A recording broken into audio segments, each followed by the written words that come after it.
Okay guys, இந்த வீடியோவில் நீங்கள் என்ன கற்றுக்க போகிறீங்கன்னா எப்படி குட்டாக ஃபீல் பண்ணணுன்னு. சொல்லதுக்கு ரொம்ப ஈஸியாக இருக்கலாம், ஆனால் அதுக்கு பல வழிகள் இருக்குது. ஸோ ஒன்று நான் சொல்கிறேன். உங்களுக்குன்னு சில உண்மைகள் இருக்கும் இந்த வாழ்க்கையில். அதை நீங்கள் ஃபேஸ் பண்ணும்போது தான் நீங்கள் சந்தோஷமாக முடியும். ஸோ நான் இன்றைக்கி ஒரு நல்ல மூடில் இருக்கேன். ஏன்னா நான் காலையில் ஒரு காலேஜில் போய் கராத்தே ட்ரைனிங் கொடுத்துட்டு வந்திருக்கேன்.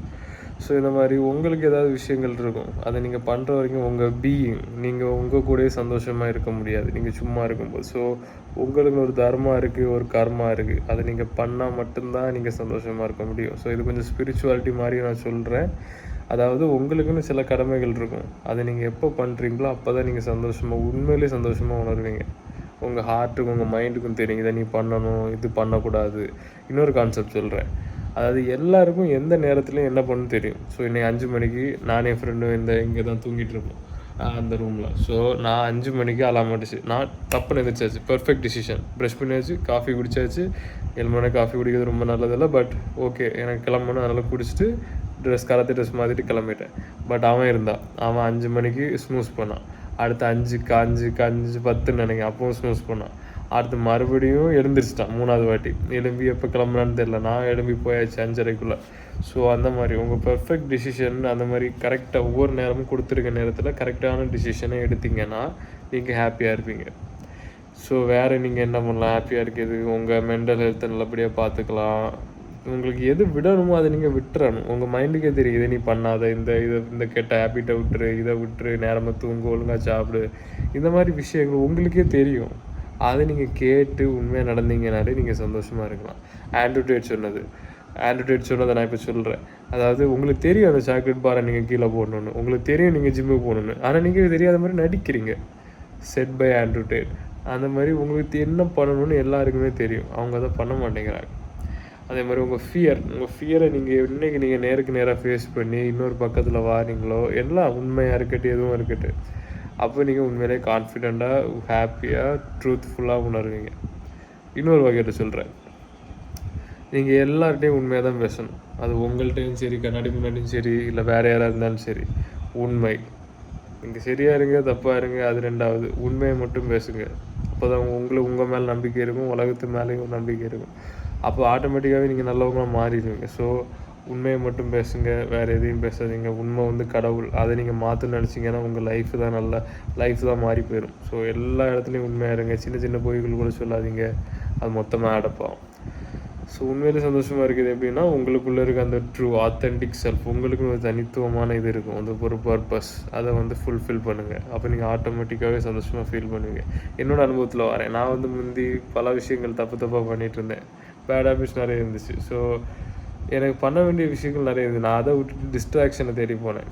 பான் சொல்லலாம், காலையில் இதை பற்றி சொல்கிறேன், வேறு என்ன உண்மையை சொல்கிறேன், வேறு என்ன சொல்லலாம், ஜங்க் ஃபுட் சொல்லலாம். இந்த KFC மாதிரி ஒரு ஃப்ரைட் சிக்கன் அதை அப்பப்போ வாங்கி சாப்பிடுவேன். ஏன்னா எனக்கு உண்மையை பார்க்க முடியல. கண்ணாடியிலே முகத்தை பார்த்து எனக்கு என்ன வேணும், நான் என்ன பண்ணணும், என்னென்னு எக்ஸ்கியூஸ் இல்லாமல் பண்ணதுக்கு எனக்கு உண்மையை ஒத்துக்க முடியலை. ஸோ அதனால் நான் ப்ளஷரை தேடி போனேன். ஒரு மனுஷனுக்கு பர்பஸ் இல்லாட்டி அவன் ப்ளஷரை தான் தேடிப்போவான். ஒரு ஆம்பளைக்கு பர்பஸ் இருந்துச்சுன்னா அவன் உடஞ்ச கண்ணாடி மேலே உருள சொன்னாலும் உருளுவான். ஸோ அந்த மாதிரி தான் நீங்கள் இருக்கணும். உங்கள் பர்பஸ் என்னென்னு கண்டுபிடிங்க, அதை ஃபுல்ஃபில் பண்ணது உங்கள் மொத்த லைஃப்பையும் அதை பார்த்து திருப்புங்க. ஸோ பர்பஸ்னால் நீங்கள் தான், உங்கள் ஆத்தென்டிக் செல்ஃப் தான், உங்களுக்காண்டி நீங்கள் பண்ணுறீங்க. ஸோ அதில் 100% நீங்கள் மாறினா தான் என்ன. ஸோ நான் என் லைஃப்பை நான் 100% மாற்றணும். ஸோ இது நானாக சொல்லலை, இந்த புக்கில் போட்டிருக்கு, way of the superior man. இது சூப்பர் புக். இதை வாங்கி படிங்க. உங்கள் மேஸ்குலின் எனர்ஜி ரொம்ப இல்லைன்னு ஃபீல் பண்ணுறீங்கன்னா இந்த புக்கை படிங்க. அது ஒரு Bible for masculinity. So be willing to change your life. அப்படின்னா நீங்கள் உங்கள் பர்பஸ்க்காண்டி உங்கள் லைஃப்பை 100% மாற்றுறதுக்கு நீங்கள் ரெடியாக இருக்கணும். அப்போ தான் நீங்கள் உங்களோட ட்ரூவான பர்பஸை கண்டுபிடிக்க முடியும். இப்போ நீங்கள் ஃபுட்பால் விளையாடிட்டு இருக்கலாம், அது உங்களுக்கு ஒரு லேயர் ஆஃப் பர்பஸாக இருக்கலாம். ஓகே, அது விளையாடி முடிச்சுட்டு அப்புறம் வேறு ஒரு லேயர் இருக்கும், அதுக்குள்ளே அப்படின்னு ஒரு ஆனியன் மாதிரி ஒவ்வொரு லேயராக உள்ளே தான் உங்கள் கோர் பர்பஸ் இருக்கும். அதை கண்டுபிடிக்க தான் இந்த லைஃப்பில் நீங்கள் பிறந்திருக்கீங்க. ஸோ இது எல்லாமே ஒரு மாயை தான். உங்கள் மைண்ட் ஸ்டேட் எப்படி இருக்குன்னு பார்த்துக்கோங்க. So within, so without. Mind எப்படி இருக்கோ அந்த மாதிரி தான் உலகமும் இருக்கும். நீங்கள் ஹையர் ஸ்டேட்ஸ் ஆஃப் கான்ஷியஸில் இருந்தால் உலகமும் சூப்பராக இருக்கும். லோவர் ஸ்டேட்ஸ் ஆஃப் கான்ஷியஸில் இருந்தால் உங்கள் மைண்ட் நல்லா இருக்குது. ஸோ நான் ஒரு எக்ஸாம்பிளோடு சொல்கிறேன்.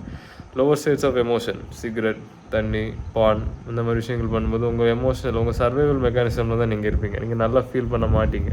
ஸோ அது லோவர் ஷேம், ஆப்பத்தி. உங்கள் மைண்டு, அதாவது ஷேம் மோசம் இல்லை, நீங்கள் பான் பார்த்து முடிச்சுட்டு நீங்கள் பேடாக ஃபீல் பண்ணது ஒரு ரீசன் இருக்குது. ஏன்னா உங்கள் உடம்பு சொல்லுது, உங்கள் கட் ஃபீலிங்க இது நல்லது இல்லை அப்படின்னு. அதை கேளுங்க, அதை மனசார இன்ட்யூஷனை யூஸ் பண்ணி கேளுங்க. நீங்கள் நல்லது பண்ணிங்கன்னா உங்கள் மைண்டு ஓகே நம்ம நல்லா இருக்கணும், ஹையர் ஸ்டேட்ஸாக இருக்கும், லவ் அப்போ இது வந்து என்லைட்மெண்ட் அந்த மாதிரி. ஸோ உண்மையிலே ட்ரூலாக ஹாப்பியாக ஃபீல் பண்ணுது, அது ஒரு reason. So higher states of conscious tap in பண்ணுங்கள். நீங்கள் எதையாவது அனுபவிச்சிட்டிங்கன்னா ஃபுல்லாக அனுபவிச்சுடுங்க. இது ஒரு ஸ்பிரிச்சுவாலிட்டி இது. அதாவது இப்போ ஒரு சின்ன குழந்தைய நம்பி ஒரு சின்ன குழந்தைய ரூமில் விட்றாங்க, அங்கே ஃபுல்லாக சாக்லேட்டாக இருக்குது. அப்போ அந்த சின்ன குழந்தை என்ன பண்ணும், எல்லாத்தையும் எடுத்து சாப்பிட பார்க்கும் வயிறு ஃபுல்லாகிற வரைக்கும். ஆனால் நான் போகிறேன், இல்லை என் வயசில் ஒரு ஆள் போகிறாங்க, அவங்க என்ன பண்ணுவாங்க, மேபி 1-2 எடுப்பாங்க, இல்லை நானா ஒன்று கூட எடுக்க மாட்டேன் வந்துடும். ஏன், நமக்கு தெரியும் அது தப்புன்னு. அந்த மாதிரி ஒரு விஷயம் நமக்கு தப்புன்னு தெரிஞ்ச அப்புறம் அதை பண்ணக்கூடாது. அப்படியே நீங்கள் ஃபுல்லாக இன்டெல்ஜ் பண்ணிடுங்க, பண்ணி முடிச்சுட்டு இன்னொரு பக்கம் வாங்க. இது ஸ்பிரிச்சுவாலிட்டி லெசன். இங்கே எது கூட எதில் இப்போ எந்த தப்பான விஷயத்தில் போகிறீங்களோ போங்க, ஃபுல்லாக போங்க. ஆனால் மைண்ட்ஃபுல்லாக போங்க. ஓகே நான் இதை எடுக்கிறேன், ஓகே எனக்கு இது என்ன பண்ணுது, எனக்கு உண்மையிலே நான் எதிர்பார்க்க இது தருதா, இல்லை சரி இன்னும் இதை விட்டுரும் அப்படின்னு உண்மையாகவே விடுங்க. இது தப்பு பண்ண மாட்டேன் அது வேறு, அனுபவிங்க. அனுபவிச்சுட்டு அப்புறம் அது தப்புன்னு தெரிஞ்ச அப்புறம் விட்டுருங்க. ஸோ ஸ்பிரிச்சுவாலிட்டியில் ஒரு லெசன். ஓகே, வேறு எதாவது டவுட் இருக்குன்னா கீழே கமெண்ட் பண்ணுங்கள். கீழே இன்ஸ்டாகிராமில் லிங்க் பண்ணியிருப்பேன். உங்களுக்கு பர்சனலாக எதாவது டவுட் வேணால் நீங்கள் வந்து எனக்கு மெசேஜ் பண்ணலாம்.